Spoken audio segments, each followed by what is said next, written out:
Lochwinnoch, Loch of the Wild Birds, or was it called after Saint Winner, a monk who lived in the 9th century? Canoes found in the loch show that people have lived here for many years.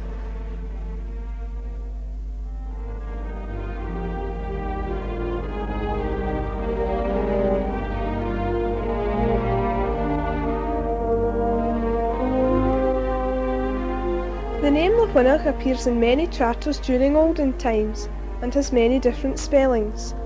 Our story begins in medieval times when the great feudal families were being established.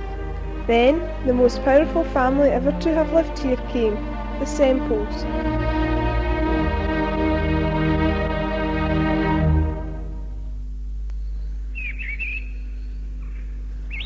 Elliston Castle was the first residence of the Semple family in the parish. The castle was 42 feet long, 33 feet wide and 20 to 30 feet high. It was built before the advent of gunpowder. The gun ports were added later. The first of the family of whom there is any known mention is Robert the Semple, steward of the barony of Renfrew. He lived during the reign of Alexander II and Alexander III. His two sons fought with Bruce in the Wars of Independence. Each generation of the Semples played important roles in the running of the country. William, in 1340, was one of the auditors of the Exchequer. John sat in the parliaments of 1400 and 1401 and was one of those who in December 1423 were sent to meet King James I on his return from captivity in England.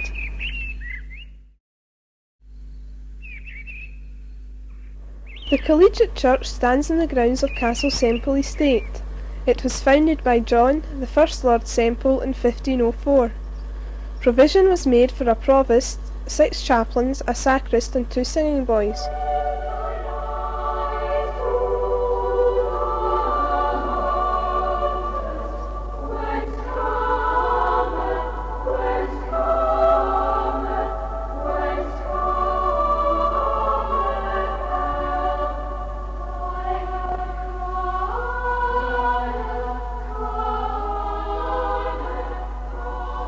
The tomb was erected to the founder, Lord Semple, who fell at the Battle of Flodden on September the 9th, 1513. The tomb is a fine example of ornate medieval architecture.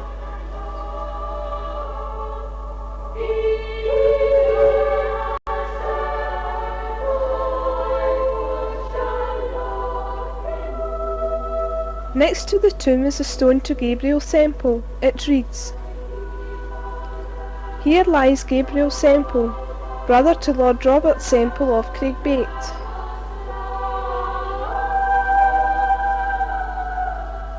who died 4th of May 1587.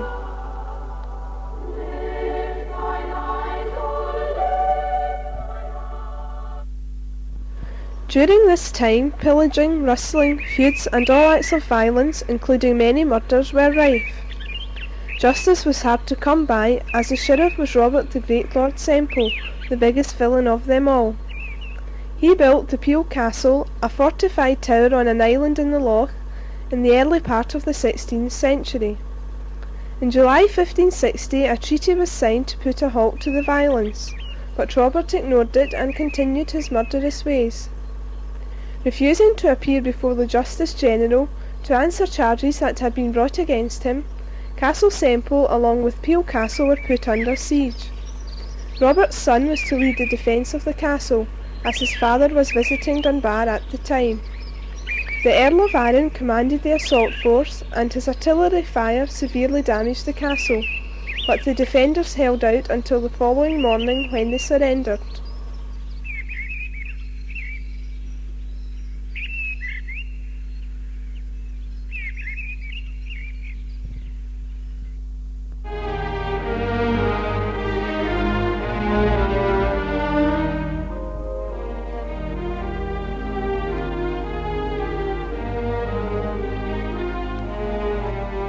Bar Castle was the home of the Glen family, one of many families the Semples had feuds with.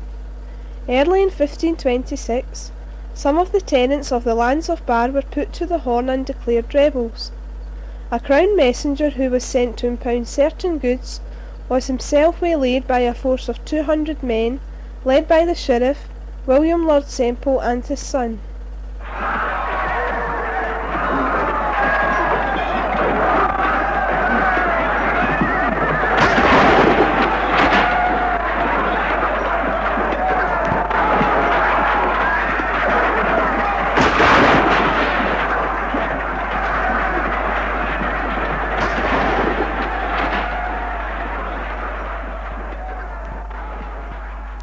According to the new statistical account, there were 290 families, about 1,450 people, living in Lochwinnoch in 1695, so there was now a thriving community. Lochwinnoch seemed to be well ahead with the changes that characterised the 18th century. It was these changes that forced Hugh, the 11th Lord Semple, to sell the lands of Castle Semple and so end over 500 years of Semple rule.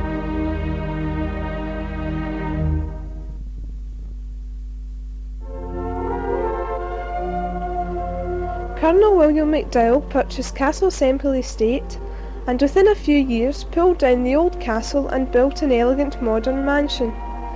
Very little of the 31 rooms can be seen today.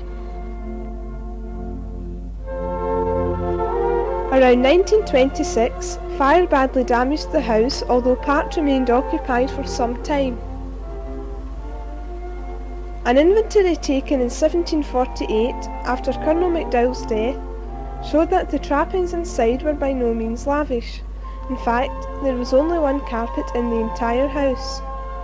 Despite all the apparent wealth, each of the women had spinning wheels to make their own blankets.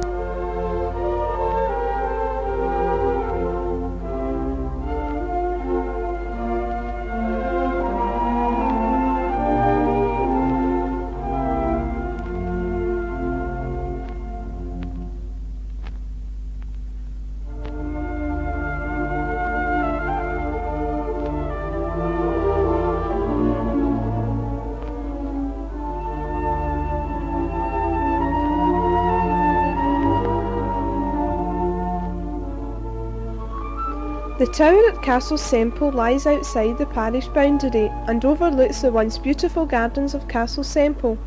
Sadly, only the walls remain.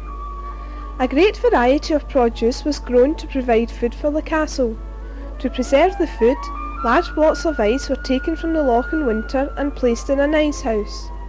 The food could be kept fresh, as in a modern refrigerator.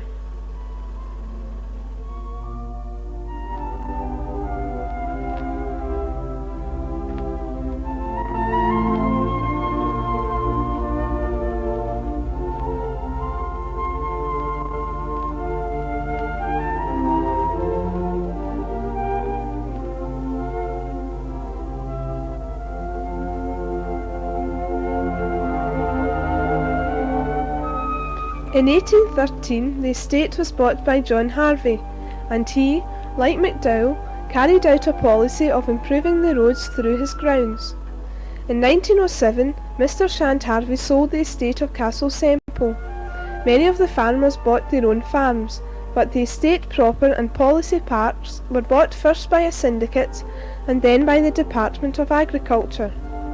Castle Semple estate once more had a number of small farms on it, but the beautiful woods, the walks, the gardens and the fish ponds all fell into decay.